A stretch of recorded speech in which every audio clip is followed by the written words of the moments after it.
I'm seeing a wave of people, specifically Black Americans, packing their bags, leaving the country, and swearing they will never return.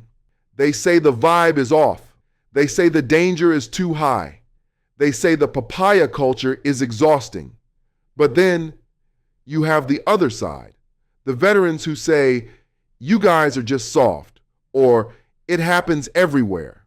So, who is telling the truth? Is Colombia actually finished, or are people just moving wrong? Let's start with this sister right here. Safety is number one. This is the reason why I left Colombia, and I know this is not a popular thing to say as a nomad or an expat living there, because everyone acts like it's just a walk in the park. I lived in Colombia for 2.5 years. I was there from 2022 to 2024 of my 7, it'll be 8 years this month. But out of all that time living abroad, I felt the most unsafe, the most insecure living in Colombia. And when I say insecure, I mean with safety. Now, I was robbed in Colombia, and that's the only place I have been robbed. And I know a lot of people say like, oh, there's crime everywhere. There's crime everywhere. I don't know where y'all be, but it don't be that much crime where I be at. Okay. Yeah. Just the culture. I feel like, you know, it was great being in a country where people look like you. So there are Black people there, but you coming from Baltimore or like New York or straight from the US with maybe no experience of living out of the States for a long time, Colombia may be a good fit for you. For me, I lived in Asia, y'all. I lived in Chiang Mai. I lived in Da Nang. I've lived in Bali. Like, ain't nobody drugging you out there willy-nilly, you know? That's just the culture. For example, you'll be on the bus, and if you sitting on the bus minding your business like this, you know, trying to play a game or something, an abuelita will be like, put your phone up, you know? And because somebody will get on that bus and possibly rob you. That place, to me, the people are low vibe. The people that it attract is low vibrational. Now, not everybody. I don't want to speak in absolutes, but overall. And another thing is that Christianity, the Catholicism, and you'll see Virgin Marys all around, who was not a virgin. You'll see Virgin Marys all around, right? I don't fool with Catholics like that because, and I grew up Catholic. They can go out, rob people all day long, and then go, oh, Father, forgive me, Father, for I have sinned. Okay, and they feel forgiven. Versus in places where they practice Buddhism, Hinduism, they believe in karma. Okay, I want to be in environments like that where people are not trying. A Colombian will steal your thoughts. Man, a Colombian will steal your thoughts. That is a heavy statement. But let's unpack what she said about the religious aspect, because I don't think enough people talk about this. She called out the Catholic hypocrisy. You see rosaries on the taxis, Virgin Mary statues on the corners, and guys doing the sign of the cross before they rob you. For a lot of Americans coming from a Protestant or spiritual background, that disconnect is jarring. How can you be so religious but have zero empathy for the person you are robbing? She calls it low vibrational. Now, she goes deeper into the lifestyle changes she had to make just to survive. And this is where the passport bro dream starts to turn into a nightmare for some. I was walking around there with a candy bag, so I look like I ain't got no money so people wouldn't rob me. Who gonna rob you if you selling candy, right? Be smart, think about it. Come on, we go in there every day.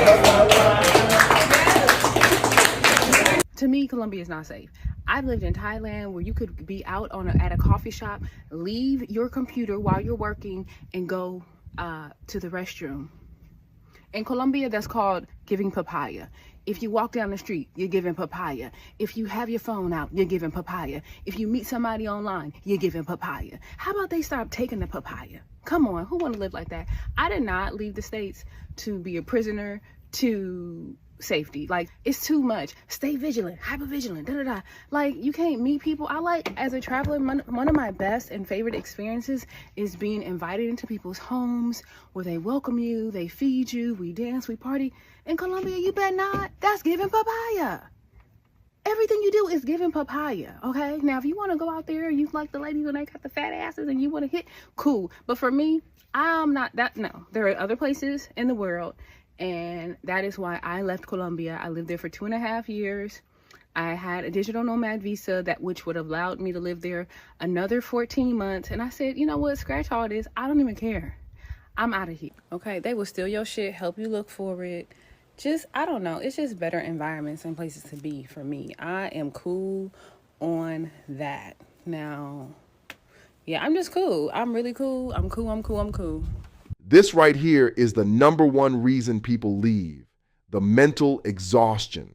She said she was walking around with a candy bag just to look broke. Think about that. You worked hard to leave the hood. You worked hard to get your money up. Just to move to a country where you have to cosplay as a bum so you don't get stabbed? That is backwards. And let's talk about no dar papaya. Locals love this phrase. It means don't give the opportunity. But to an American, it sounds like victim blaming. If you have your phone out, you gave papaya. If you wore a nice watch, you gave papaya. If you invited a girl over and she drugged you, you gave papaya. At a certain point, you get tired of it. She says, I did not leave the States to be a prisoner to safety. And she's right. Let's continue watching what C has to say. Now, even before I got robbed, I did not feel safe in Colombia. Never have. Everyone will not get robbed. But this is what I challenge you guys to do so that you have your own experience. Do your research, okay? Join Facebook groups, join WhatsApp groups.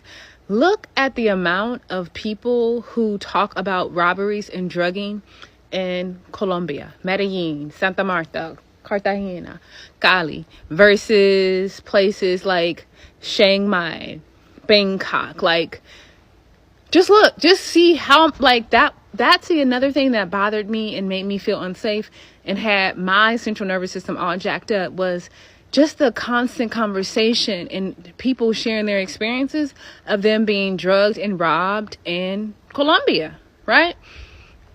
Sister girl, hey. It's like, hey, girl, I was there 1 month and experienced a robbery. I still love it though. Great. For me, it left a bad taste in my mouth because one, I've lived in so many other countries where I genuinely felt safe.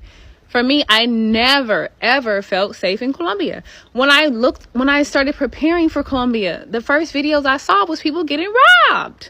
When I look at places okay, what, the tuk-tuk driver overcharged you by $10, $5, took you to the silk shop. That's different than somebody taking a knife out, which happened to me, taking a knife and being like, give me your phone. And I was like, you know what? No, it took me too long to get my iPhone out here and I ran.